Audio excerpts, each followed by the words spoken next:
Assembly వేదికగా ముఖ్యమంత్రి రేవంత్ రెడ్డి మీద తీవ్ర నిరసన వ్యక్తమవుతోంది. ముఖ్యమంత్రి హోదాలో రేవంత్ రెడ్డి చౌకబారు మాటలు మాట్లాడుతున్నారని బీజేపీ విమర్శిస్తోంది. అలాగే ఎన్నికల హామీల మీద దొంగ లెక్కలు చెబుతున్నారని బీఆర్ఎస్ మండిపడుతోంది.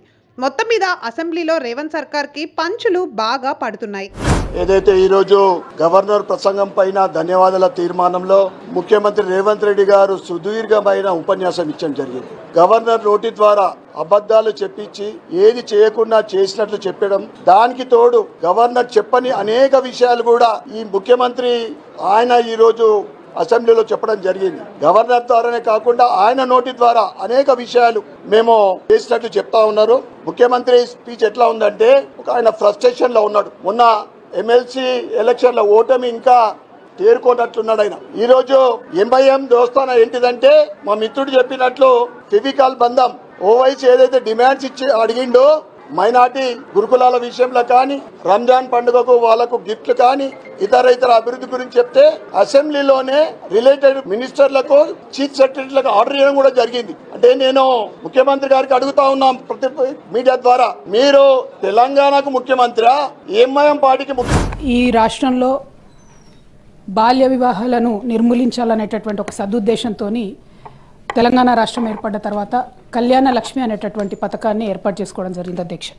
దాంట్లో మ్యాండేటరీగా 18 సంవత్సరాలు నిండినటువంటి తర్వాతనే పేద ఇంటి ఆడబిడ్డ, అది ఎస్సీ అయినా, ఎస్టీ అయినా, బీసీ అయినా, మైనారిటీ అయినా, అదేవిధంగా ఓసీలలో ఉండేటటువంటి పేదవారి కోసం కూడా మరి కళ్యాణ లక్ష్మి అనేటటువంటి పథకాన్ని పెట్టి తొలిసారిగా అధ్యక్ష దాదాపు 13 లక్షల పైచీలకు కూడా వివాహాలకు గడిచిన 10 ఏళ్లలో మరి బీఆర్ఎస్ ప్రభుత్వం కళ్యాణ లక్ష్మి పథకం పెట్టడం జరిగింది అధ్యక్ష.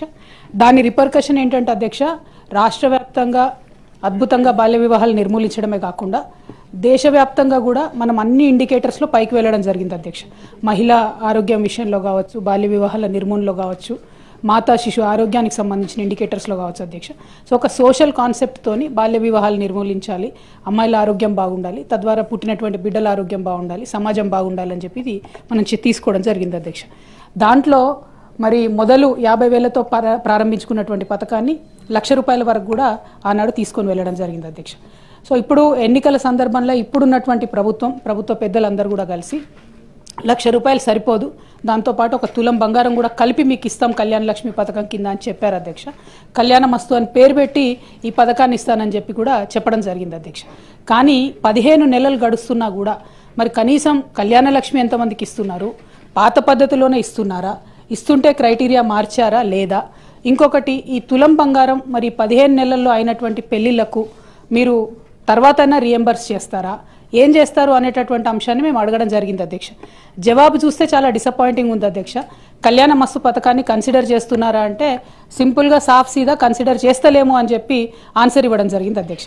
అంటే మీరు ఎన్నికల ముందు మహిళలకు తులం బంగారం ఇస్తామని చెప్పి మభ్యపెట్టినామని చెప్పి వాళ్ళ కౌన్సిల్లో ఇచ్చినటువంటి సమాధానం వల్ల ప్రభుత్వం మళ్ళొకసారి నిరూపించుకుందని చెప్పి మేము భావిస్తూ ఉన్నాం అధ్యక్ష.